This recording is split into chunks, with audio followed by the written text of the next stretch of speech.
June 15, 2009, Culiacan, Mexico. DEA agent Marcus Valdez had 30 seconds to choose between capturing El Chapo and saving his partner's life. He chose his partner. The warehouse exploded. Chapo vanished. 6 months later, Marcus was forced into early retirement with a fabricated story about operational failures. What the DEA never knew was that another cartel boss was supposed to be in that warehouse too. A man who arrived 3 hours late to his meeting with El Chapo, a man whose tardiness saved both their lives and changed the course of the drug war forever. 15 years later, when Marcus's daughter goes missing, he receives a photograph of that same warehouse and a simple message: "Your partner sends his regards." The betrayal that ended Marcus's career wasn't random, it was orchestrated, and the man he saved that night has been pulling strings ever since. Before we jump back in, tell us where you're tuning in from, and if this story touches you, make sure you're subscribed because tomorrow I've saved something extra special for you. Marcus Valdez's hands trembled as he stared at the photograph for the third time in 10 minutes. The warehouse looked exactly as he remembered. Corrugated metal walls pocked with bullet holes, the loading dock where Danny had taken shrapnel to the chest, the narrow alley where El Chapo had vanished into the Culiacan night like smoke. The message beneath it was worse: "Your partner sends his regards." Danny Morrison had died 4 years ago. Pancreatic cancer. Marcus had been at the funeral, watched them lower the casket into Phoenix soil while Danny's ex-wife sobbed into a black handkerchief. So either someone was playing a sick joke, or the man he'd called partner for 8 years had been lying about more than Marcus ever imagined. The photograph had arrived with Sophia's phone. No ransom demand, no negotiation, just the image and those 5 words that made his blood freeze. Marcus pushed back from his kitchen table and walked to the window overlooking the Tucson suburbs. His security company occupied the converted garage behind the house. 2 computers, a filing cabinet, and enough surveillance equipment to handle cheating spouse cases and small business theft. Not exactly the career he'd envisioned after 23 years with the DEA, but it paid the bills and kept him invisible. His phone buzzed. "Unknown number.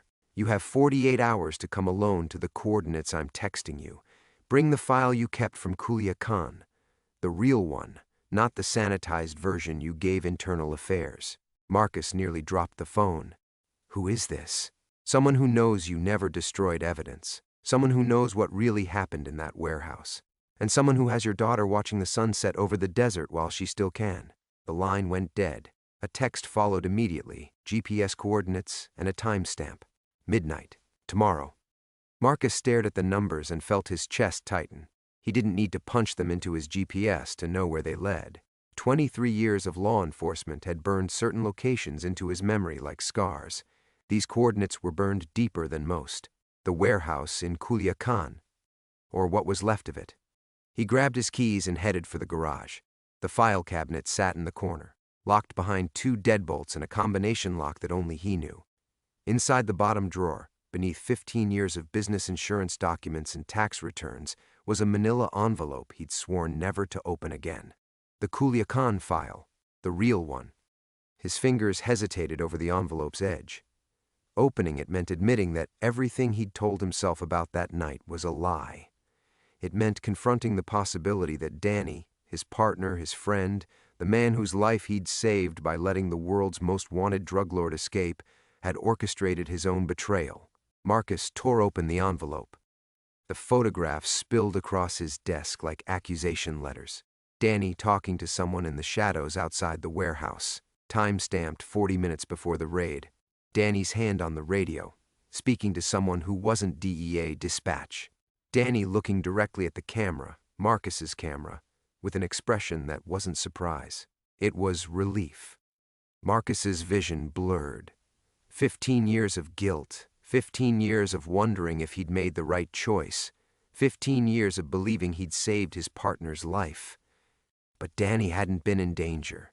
Danny had been in control. The warehouse explosion hadn't been bad luck or poor intelligence. It had been planned, choreographed, and Marcus had played his part perfectly, choosing loyalty over duty while Danny watched El Chapo disappear into the night. But why? Why risk everything? Why destroy Marcus's career and let a monster walk free? His phone rang again. Same unknown number. You opened the file. It wasn't a question. What do you want? Marcus's voice came out as a whisper. Justice, truth. The same things you wanted 15 years ago before Danny Morrison convinced you to choose the wrong side. Danny's dead. Danny Morrison is dead, but the man who stood in that warehouse and made a deal with El Chapo, the man who sacrificed your career to protect his operation, the man who built an empire while you fixed broken marriages and insurance fraud, he's very much alive. And he has Sophia. Marcus closed his eyes. What's his real name? You'll know soon enough. Midnight tomorrow. Coordinates I sent. Come alone, bring the file, and maybe your daughter lives to see her next birthday. How do I know she's alive? The phone buzzed with an incoming video. Sophia bound to a chair in what looked like a concrete room, her prosecutor's blazer torn, her dark hair matted with blood. She looked directly into the camera and mouthed 2 words, "Trust no one." The video ended. Marcus was already reaching for his gun safe when the phone rang one final time. Different number. Familiar voice. Marcus? It's Agent Sarah Chen, FBI. We need to talk now. Your daughter's investigation wasn't random. She was getting close to something big. Something that goes back to Culiacan. Marcus stared at his phone screen. Agent Chen's words echoing in the sudden silence of his converted garage office. The familiar voice carried 15 years of history. Chen had been a junior analyst when the Culiacan operation went sideways, one of the few who'd questioned the official report. Now she was calling about Sophia. How did you get this number? Marcus asked, though he already knew. The FBI had ways of finding anyone, especially disgraced former agents whose daughters prosecuted cartel cases. We've been monitoring communications related to Sophia's investigation. Marcus, someone leaked her location to the cartels. Someone with access to federal databases. The words hit him like ice water. His daughter hadn't stumbled into danger. She'd been handed to it. Marcus sank into his desk chair, the weight of Danny's betrayal still crushing his chest. What was she investigating? A cold case. Financial transfers from 2008, right after Culiacan. Someone moved $40 million through shell companies in the weeks following El Chapo's escape. Sophia connected it to 3 unsolved prosecutor murders in Sonora. Marcus closed his eyes. Danny's face flashed in his memory.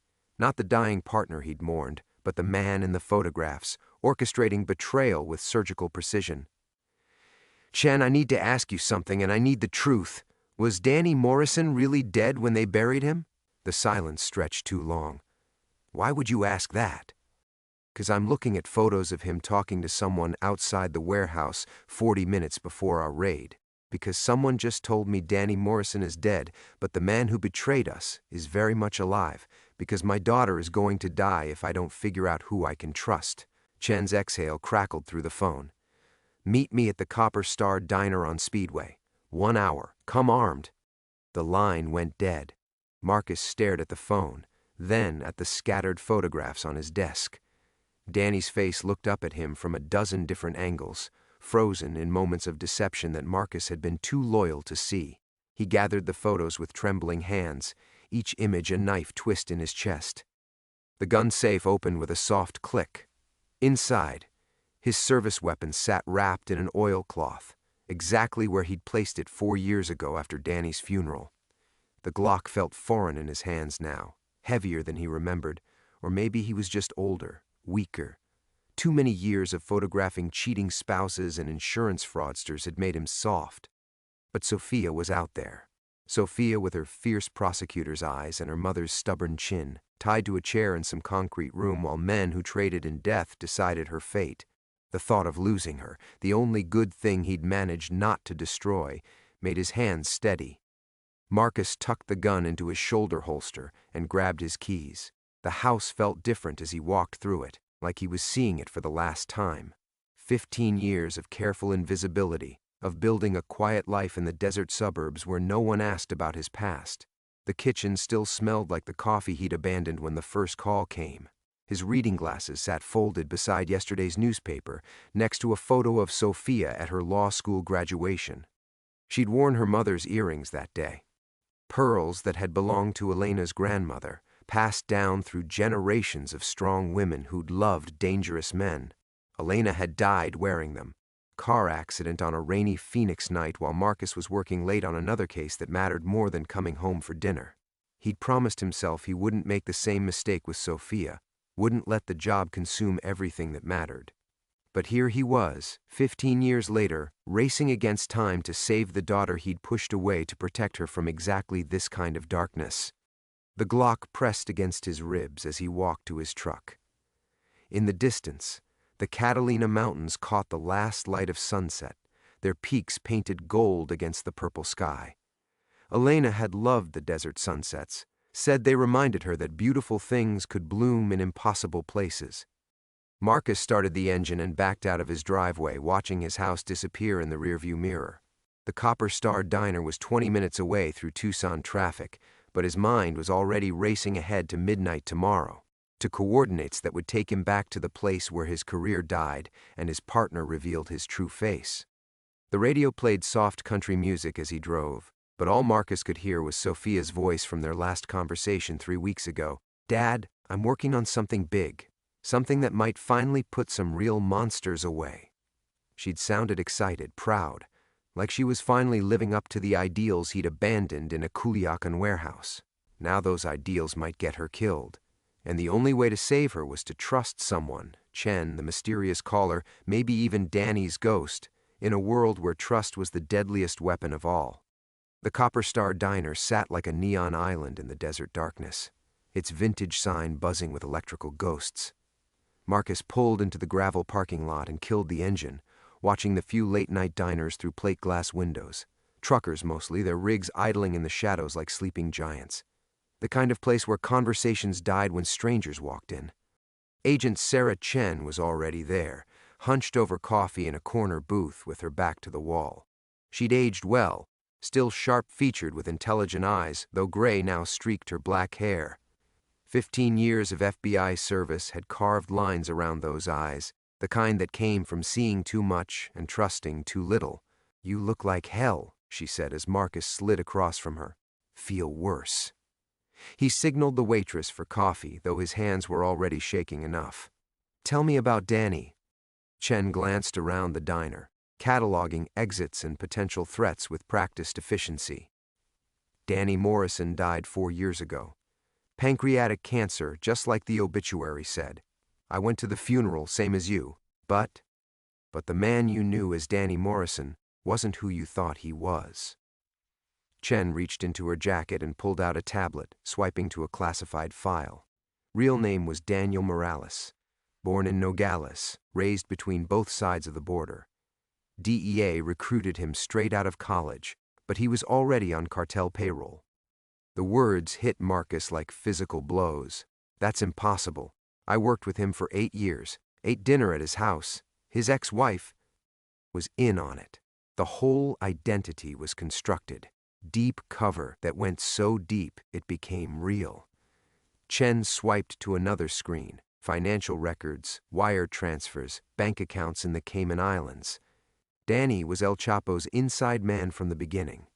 Every operation you two ran, every raid, every arrest, all of it was designed to eliminate Chapo's competition while keeping him untouchable. Marcus stared at the numbers scrolling past. Millions of dollars. Years of payments. His entire career had been a lie, his partnership a performance orchestrated by the very people he'd sworn to fight. "The Culiacan warehouse," Marcus whispered, "was supposed to be your final performance. Danny was going to die a hero, killed in the line of duty while El Chapo escaped. Except you saved his life instead of following protocol. Screwed up the whole script." The coffee arrived, but Marcus couldn't lift the cup. His hands were shaking too badly. "So he faked his death 4 years ago. Had to. You'd started asking questions about discrepancies in old cases. Sophia was digging into the same financial irregularities as part of her cold case review. Danny, or whatever he's calling himself now, couldn't risk exposure." Chen leaned forward, her voice dropping to barely above a whisper. "Marcus, there's something else, something that's going to hurt." But before she could continue, her phone buzzed. Then Marcus's. Then every phone in the diner all at once, like some digital alarm clock from hell. The message was identical on every screen. A live video feed showing Sophia tied to a chair in what looked like an abandoned warehouse. But it wasn't the same concrete room from the earlier video. This was somewhere else, somewhere familiar. Jesus Christ, Chen breathed. That's the original Culiacan warehouse, the real one. On screen, a figure stepped into frame behind Sophia. The camera quality was poor, the lighting harsh, but Marcus recognized the silhouette immediately, the way Danny held his shoulders, the casual way he checked his watch, like punctuality still mattered after all these years of living lies. When Danny looked directly into the camera, his face was older, scarred by surgery that had changed his features just enough to fool facial recognition software. But his eyes were the same, cold, calculating. The eyes of a man who'd spent 15 years building an empire while his former partner fixed broken marriages. "Hello, Marcus," Danny said, his voice crackling through phone speakers across the diner. "I see you found Agent Chen. Good. Saves me the trouble of hunting her down later." Other diners were staring now, confused by the synchronized message, but Chen was already moving, her hand sliding toward her weapon. "Chen's been very busy these last few months," Danny continued. "Following digital breadcrumbs, connecting financial dots, building a case against a ghost. What she hasn't told you yet is that Sophia wasn't randomly assigned to that cold case review. I made sure she got it." Marcus felt the world tilt sideways.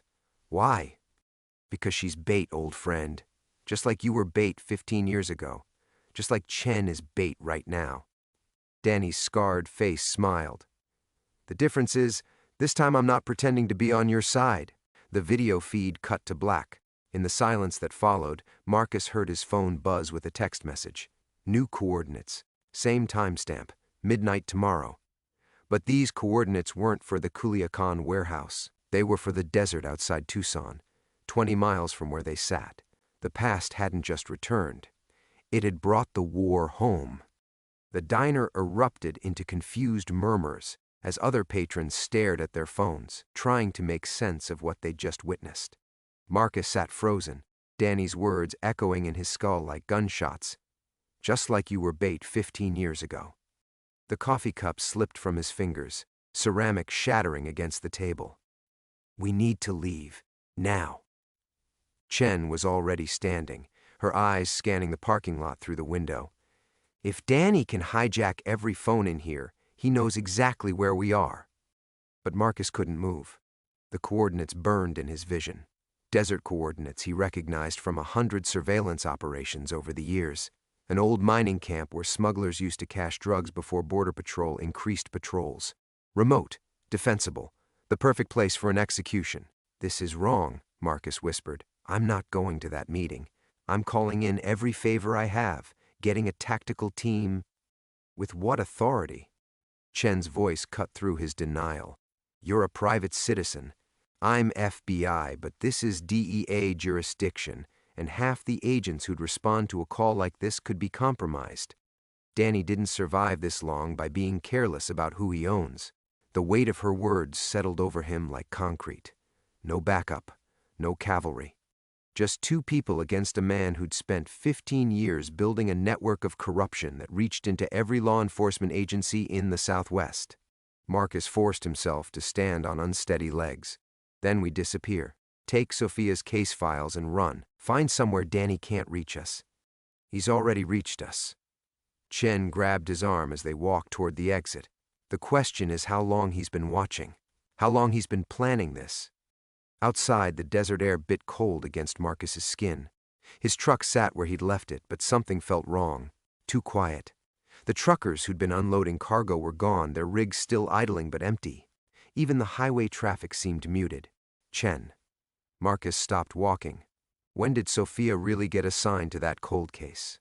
She didn't answer immediately, which was answer enough. Chen. When? 6 months ago. Right after Danny's cancer went into remission. The lie hit him like ice water. "You said he died 4 years ago." "No, I said Danny Morrison died 4 years ago. The man we buried, the funeral you attended, that was someone else. A body double. Terminal cancer patient who matched Danny's general build." Chen's voice carried the weight of horrible revelation. The real Danny has been alive this entire time, Marcus, watching us, watching Sophia, waiting. Marcus braced himself against his truck, the metal cold under his palm. 15 years of guilt over his partner's death. 15 years of carrying the weight of that choice in the warehouse. And Danny had been alive the whole time, laughing at him probably. The loyal fool who'd sacrificed his career to save a ghost. There's more. Chen unlocked her sedan, movements sharp with controlled panic. The financial transfers Sophia was investigating, they weren't from 2008. They're current, happening now. Danny's been moving money to set up something big. Something that requires eliminating everyone who might expose him. The 3 dead prosecutors in Sonora were just the beginning. Sophia found a list, Marcus. 14 names of federal agents and prosecutors who've gotten too close to the truth over the years. She was number 15. Chen's hands shook as she started her engine. Guess who's number 14? Marcus didn't need to guess. The target painted on his back had been there for years. He'd just been too stupid to see it. Every case Sophia investigated, every cold file she reviewed, every step toward the truth had been orchestrated to bring them all together in the desert, where Danny could close his books permanently. His phone buzzed again.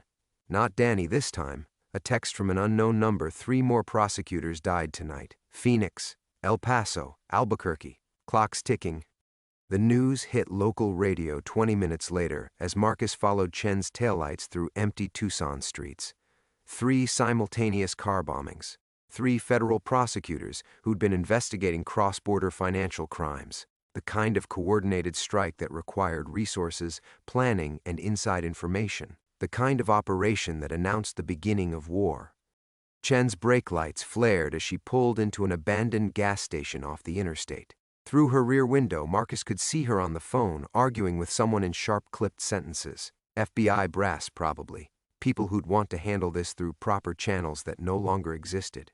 When she hung up, her face was pale in the dashboard light. "They're pulling me off the case," she said as Marcus approached her car. Officially, there is no case. Sophia's investigation never happened. The prosecutors tonight were random cartel violence.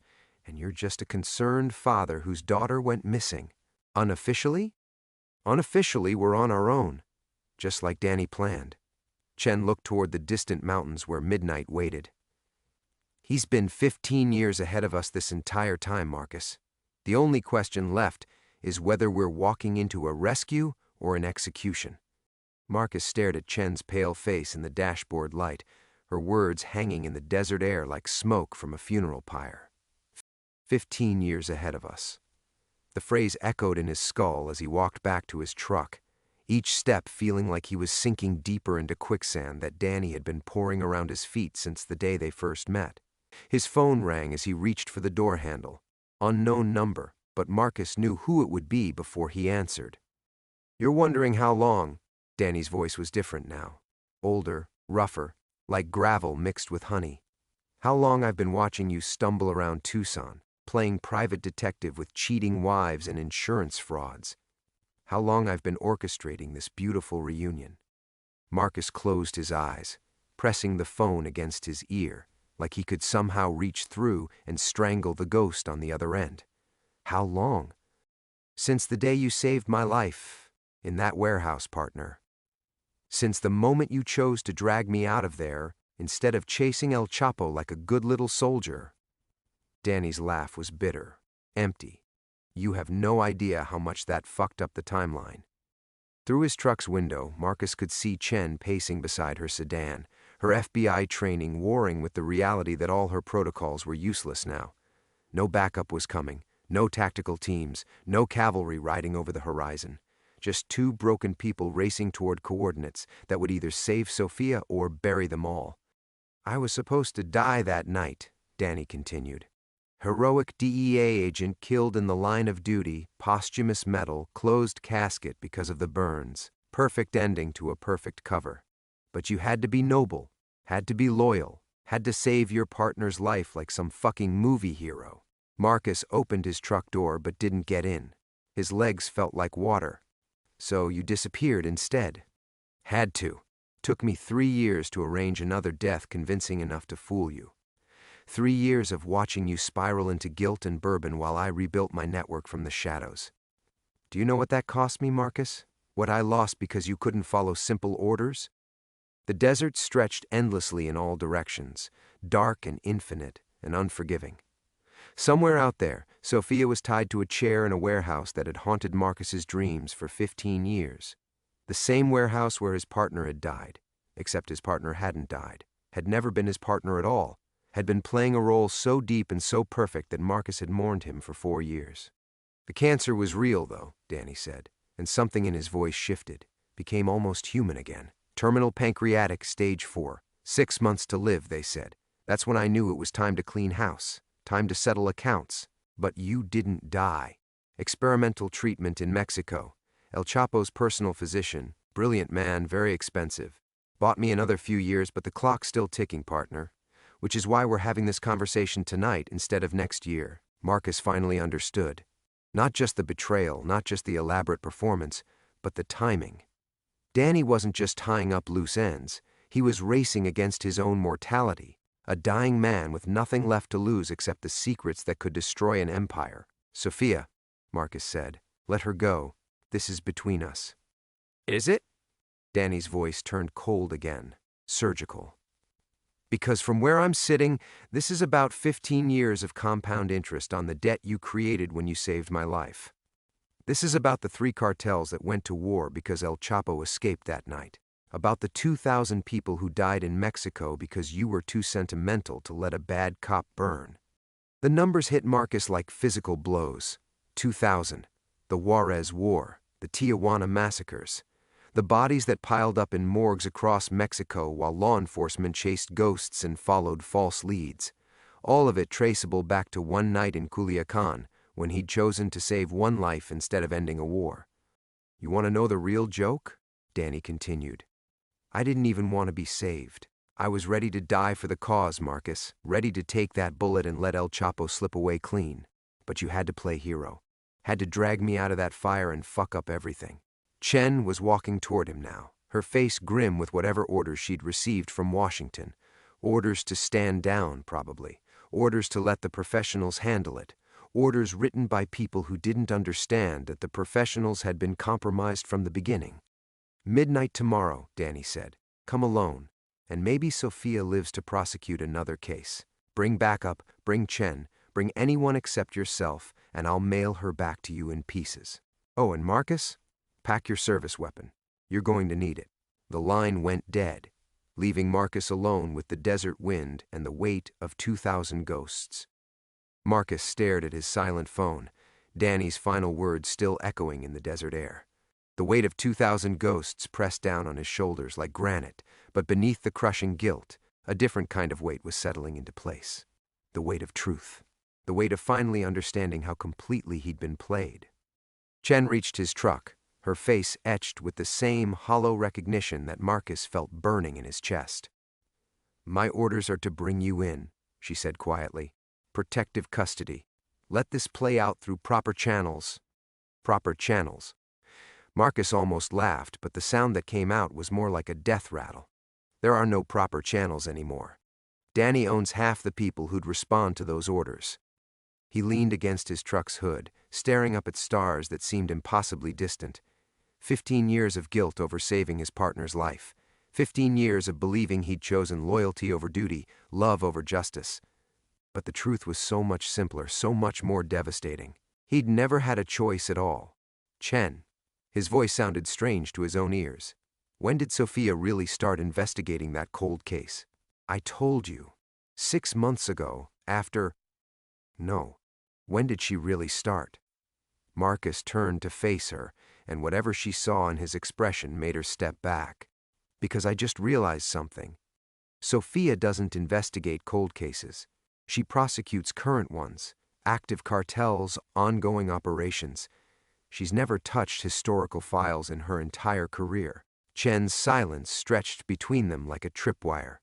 Danny said Sophia was bait, Marcus continued, pieces falling into place with horrible clarity. But bait for what? What was she really investigating, Chen?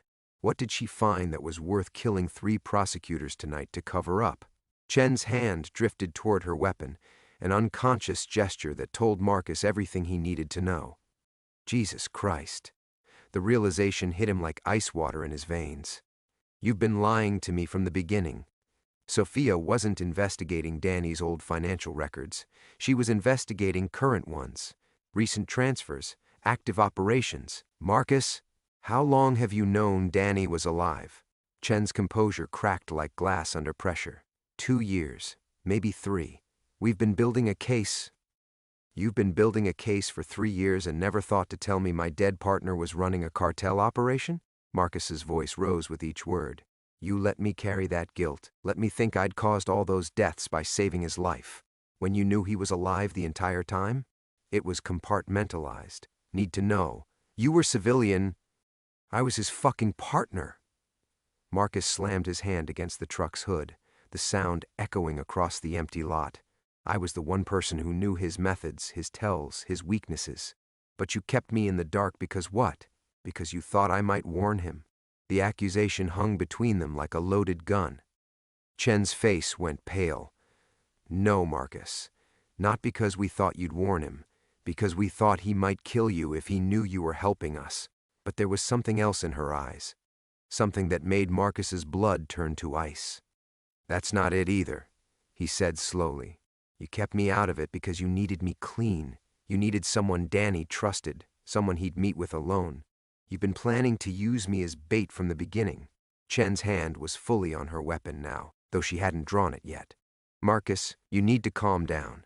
How many people know Sophia is my daughter? What? It's a simple question.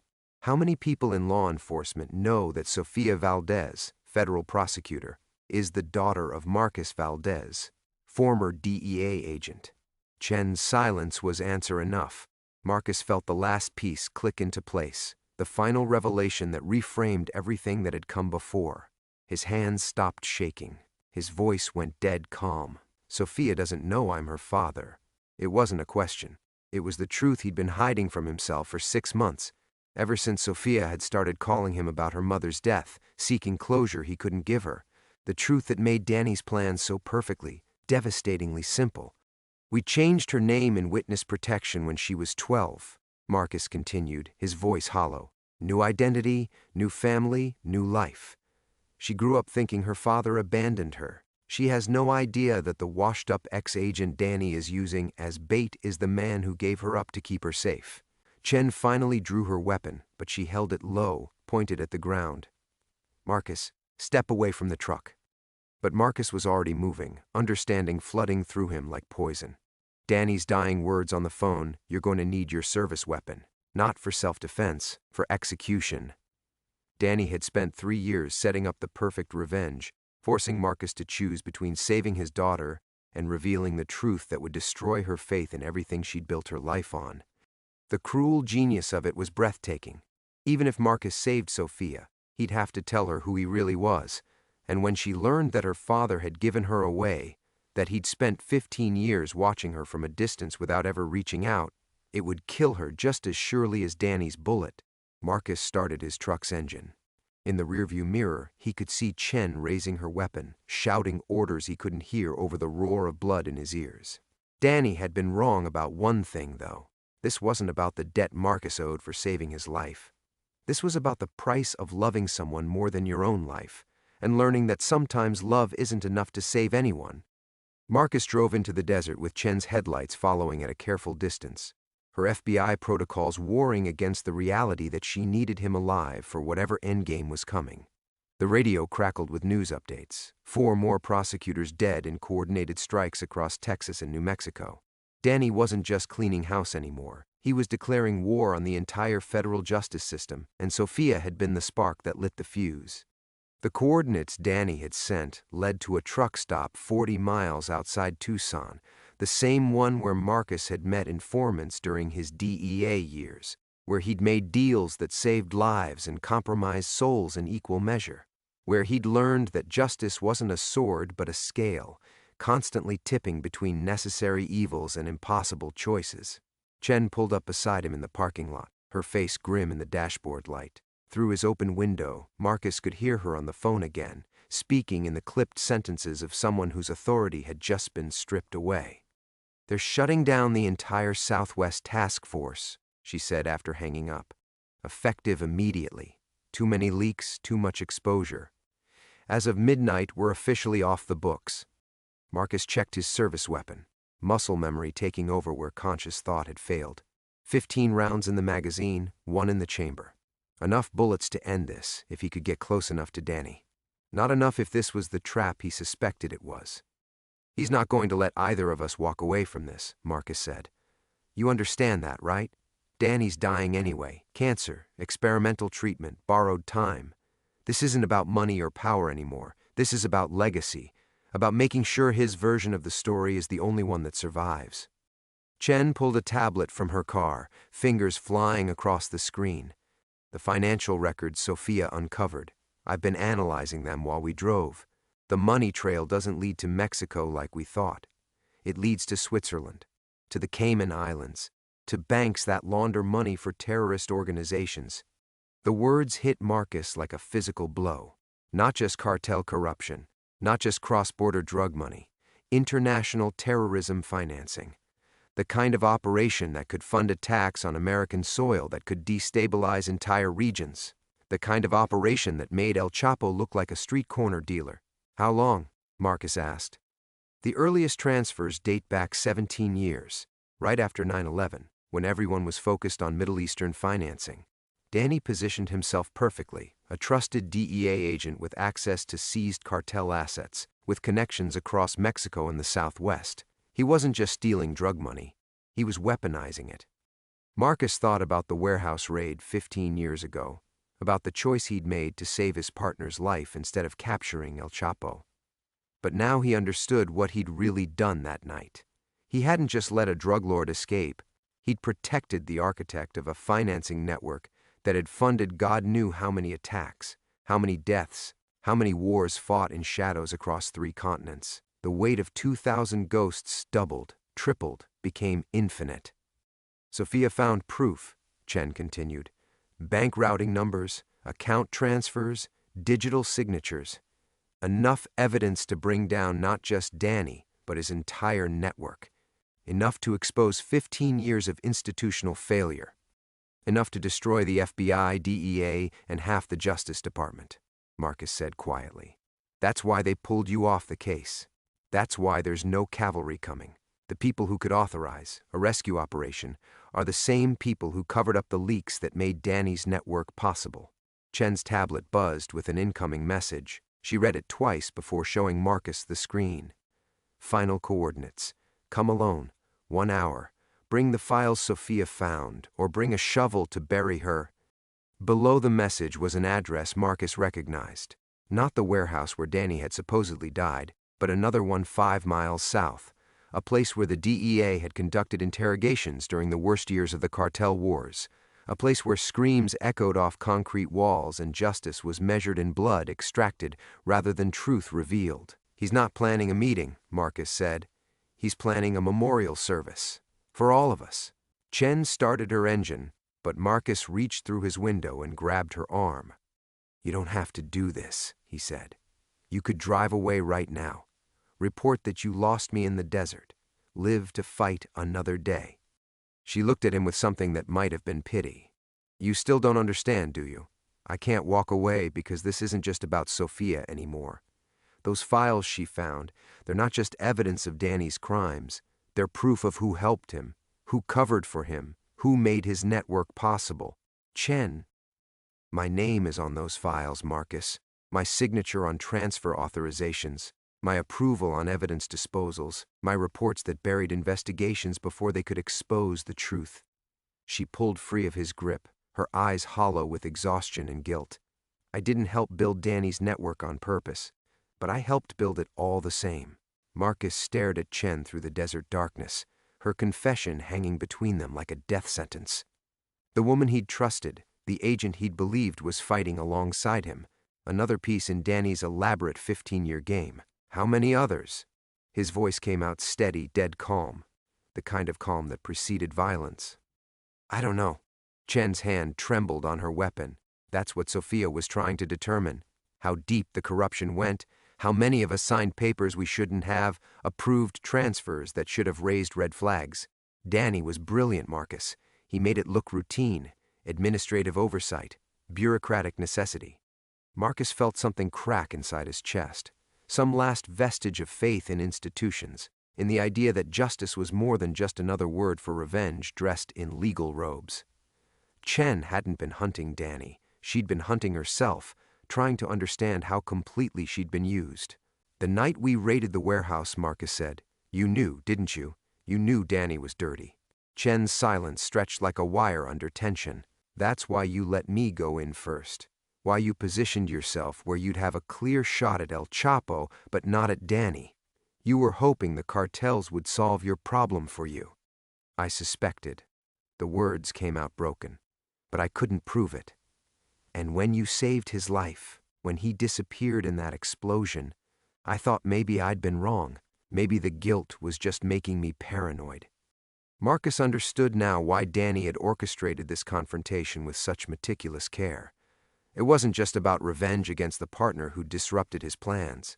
It was about exposing the rot that had made those plans possible, about forcing everyone who'd enabled him to face the consequences of their willful blindness. His phone buzzed. A text from an unknown number, 30 minutes, both of you. "Or Sophia dies slow." "He knows we're together," Marcus said. "Probably has been watching us this entire time." Chen looked around the empty truck stop, at the shadows between abandoned big rigs, at the endless desert that could hide an army. The coordinates he sent, that warehouse is a kill box. No cover, no escape routes. If we go in there together, we die together. Marcus finished the thought. And Sophia dies anyway, because that was never really negotiable. Danny's not planning to let any of us walk away from this. But even as he said it, Marcus felt the pieces of Danny's endgame shifting in his mind like a puzzle solving itself. The financial records Sophia had found, the evidence of institutional corruption, the network of compromised agents and prosecutors. Danny wasn't just seeking revenge, he was seeking exposure. He wanted the entire system to burn, and their deaths would be the match that lit the fire. Unless, Marcus pulled out his own phone, scrolling through contacts he hadn't called in years. "Chen, those files Sophia found, are they digital or hard copy?" "Digital." "Why?" "Because Danny's dying anyway. The cancer, the experimental treatments, he's on borrowed time. But his network isn't.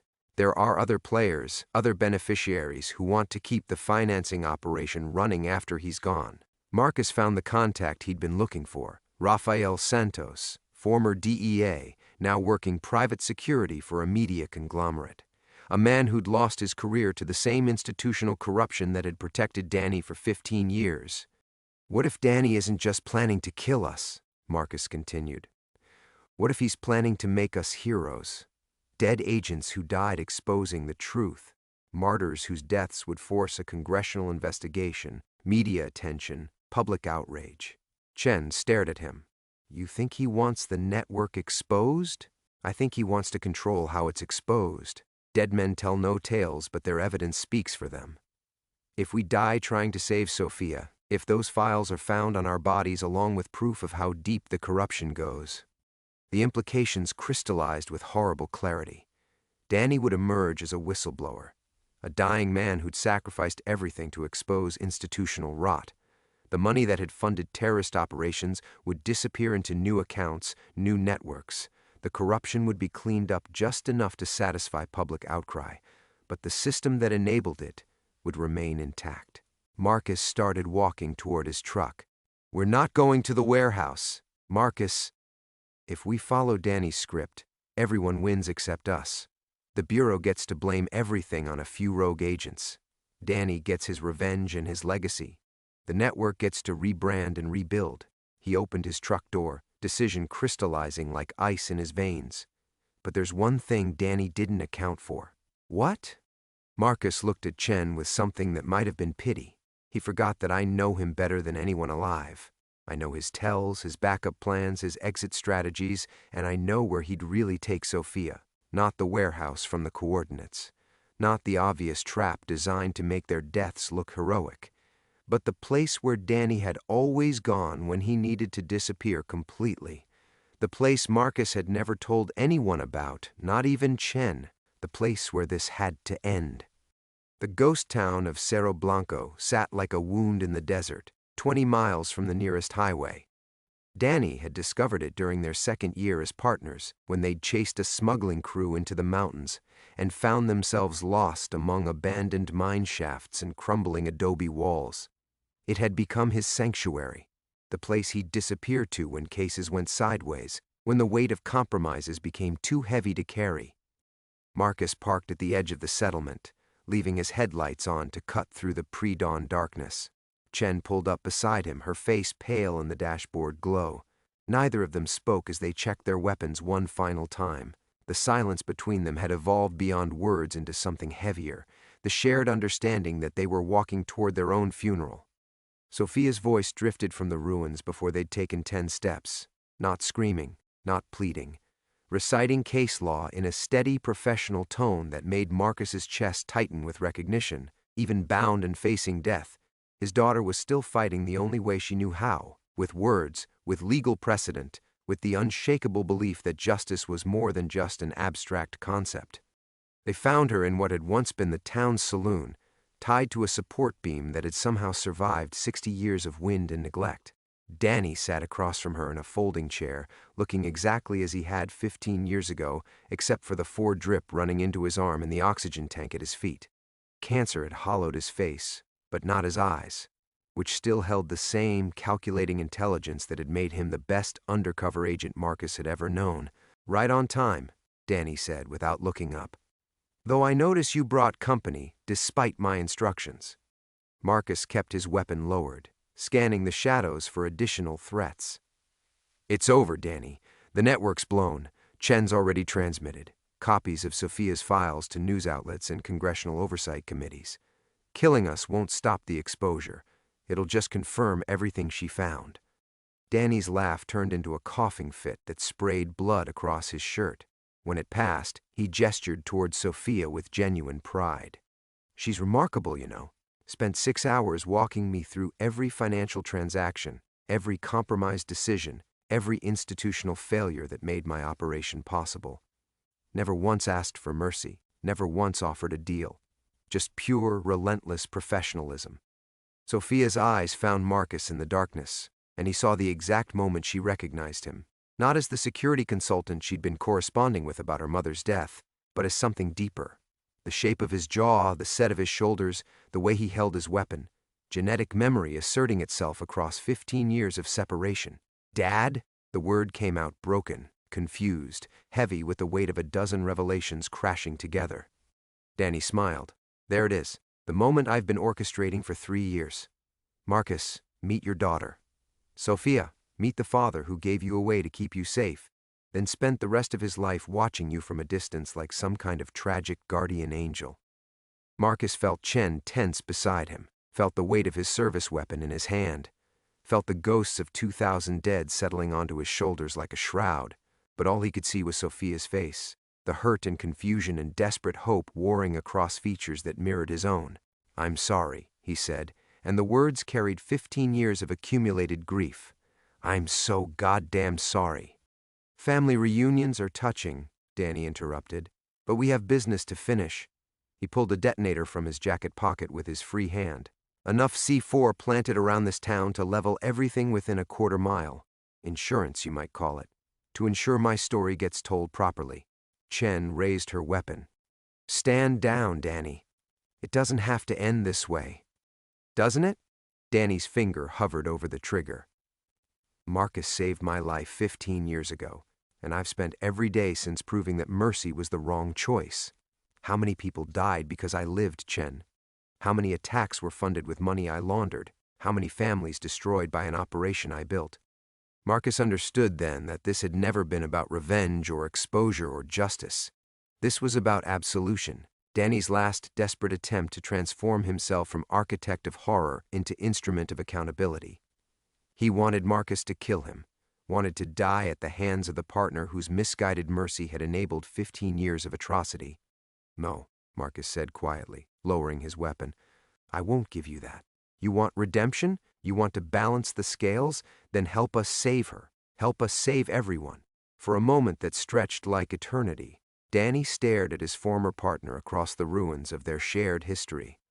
Then, with movements that seemed to surprise even him, he set down the detonator and reached for the ropes binding Sophia's wrists. The explosion came from outside, Chen's backup arriving with enough firepower to flatten what remained of Cerro Blanco. But by then, Marcus was already carrying his daughter toward the truck, Danny's bag clutched in his free hand, racing against time and betrayal and the accumulated weight of choices that had finally, mercifully, led him home.